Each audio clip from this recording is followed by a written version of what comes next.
I'm Lady T506. Welcome to my channel. Today I'm going to be reviewing Love and Hip Hop Atlanta Season 3, Episode 4. We're going to start off with Jocelyn and Stevie J.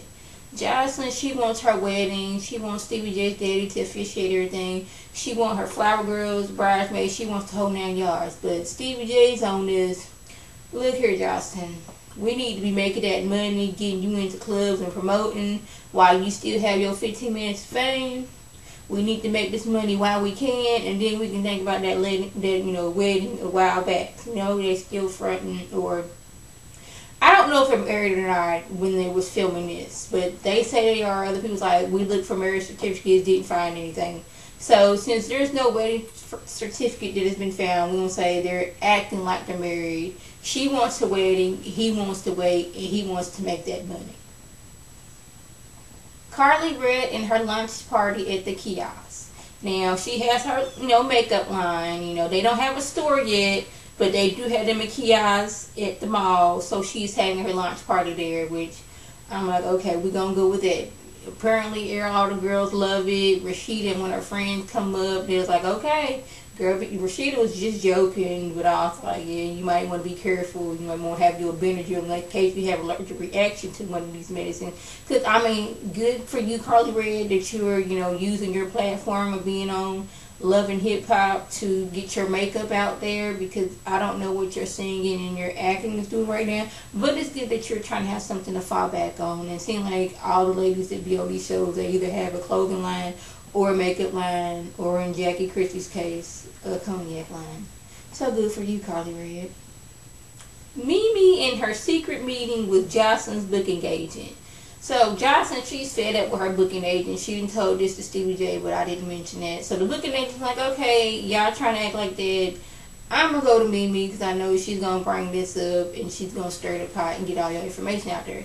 So she wants Mimi to know that, hey, look, Jocelyn and Stevie J, they are fraud. They are not married. I got text message to prove it.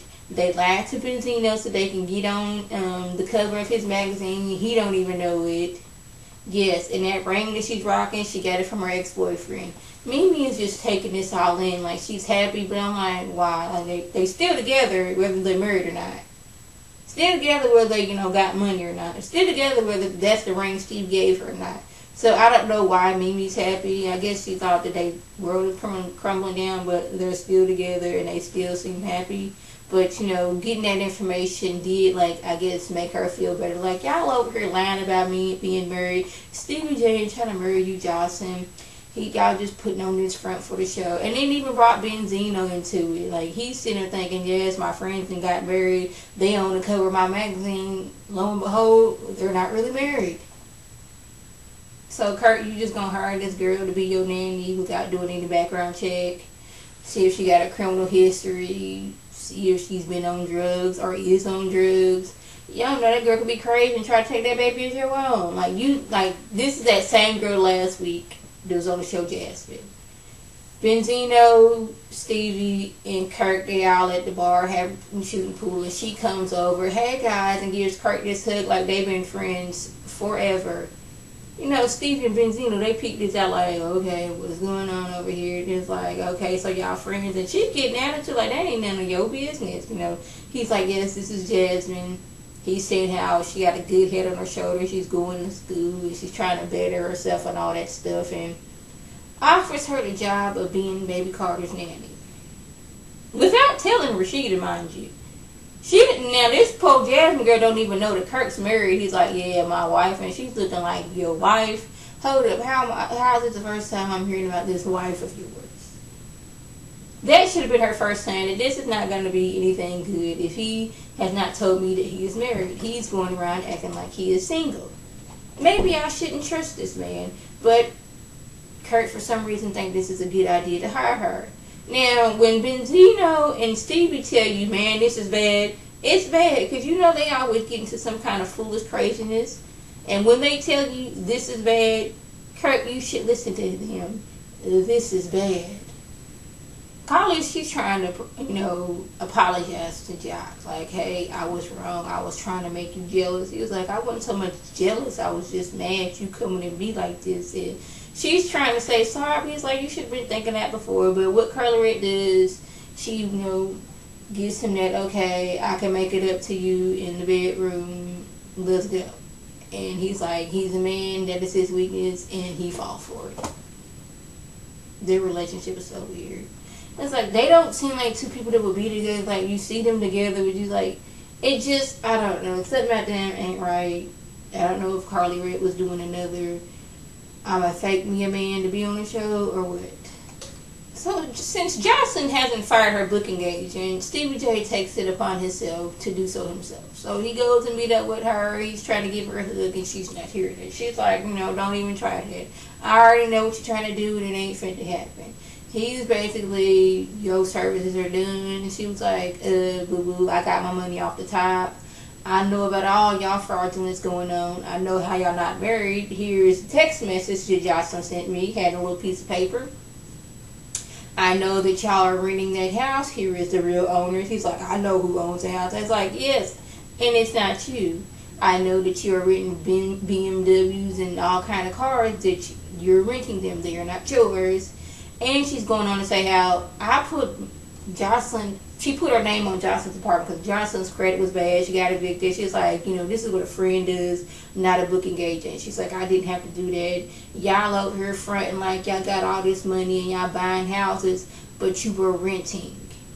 You're renting that big old house that y'all got. You're renting all those cars, and y'all have a fake marriage. She's like, I got all the information. I guess she was prepared that if something went to go left, that she had all the information to expose everything and make her little money off of it, I guess. So Stevie J is like, he's like, man, these ain't nothing but lies, lies you tell. I got money, this is my house. And he didn't say that he owned the house. He just said, I know who owns it. The person who owns it was like, no, I own that house. But he didn't. So Kurt home with baby Carter and the new nanny Jasmine, and like, he's handing her the baby. Now, man, this is a newborn baby. You gotta sport, head, because, they head is, they can't sport their head with their neck in. She's holding the baby. Baby's head is almost aching. He's like, no, you gotta hold the baby like this. And if you gotta tell the nanny how to hold the baby, she shouldn't be your nanny. This is why you should do background check to see if she, is good with kids, and, all those other things I mentioned previously. This girl seems to know nothing about babies. I don't know if she was just getting this job so she can get close to Kurt, get on TV, or a little bit of both. But Rashida walks in, and she's looking like, now what now? Who is this random girl in my house holding my baby? She walks in like, okay, what's good? He's like, okay, ta-da. Surprise, this is a new nanny. Yeah, I didn't tell you about this new nanny. But here she is. And she sits down. Now, my first thing was, I would have grabbed my baby, not all angrily, but I would have gently got my baby from her, and I would have wanted to know what he has to say. And Jasmine's like, hold up, I'm sorry, I was led to believe that y'all was separated and that y'all was just co-parenting. I knew nothing of this drama that I see in the future happening. I knew nothing of this. She just mad like, okay, Kurt, you done got this random, I'm sorry, boo, but you are some random girl in my house watching my baby. You need to leave now. Now, Rashida, this is the door that you should leave to exit out. Because Kurt is showing you repeatedly that he just does not care about your feelings or you at all.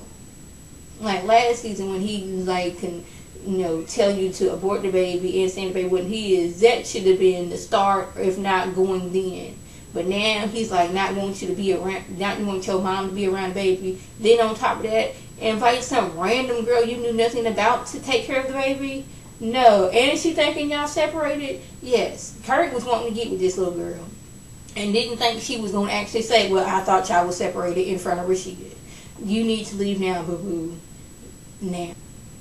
Since Carly and Jock have made up, they're going to go look at the house. They get there, and his friend, can't think of the girl's name, I think Calandra, Khadijah, something like that. She comes out, and she's like, hold up. Aren't you the driver? She's like, yes, I'm the driver, I'm the stylist, and I'm the realtor. I wear many professional hats. Carla read her spidey senses going up like something ain't right now. I'm gonna find out, but something ain't right. The woman, she's being very professional, telling them about the house. They get to the kitchen. Jock wants to go into the other room. I don't know if this was staged so they can get into it, but it looked like that. But anyways, Carla wants to know if she is having sex with Jock, and she said, yes, I am, every night and every time I can. I am having sex with him, which sets Carly off, and they get to fighting, and then you see Jock just run by real fast to break this up. He admits next episode that he's been cheating, but like, you already knew he was cheating. You said, I know he's been cheating. So why are you surprised when it's confirmed? Like, not even confirmed, like the other person, like, yep, I was the one he was cheating with. What was that, the straw that broke the camel's back? Yeah. So, yes, that was the gist of my review. If I left anything out, by all means, leave a comment or a video response. And like always, I want to thank my subscribers and the people who watch my video. I want you to like this video, comment, and subscribe. And share this video with your friends on Facebook, Twitter, and here on YouTube. This is Lady T, signing off. Have a good one.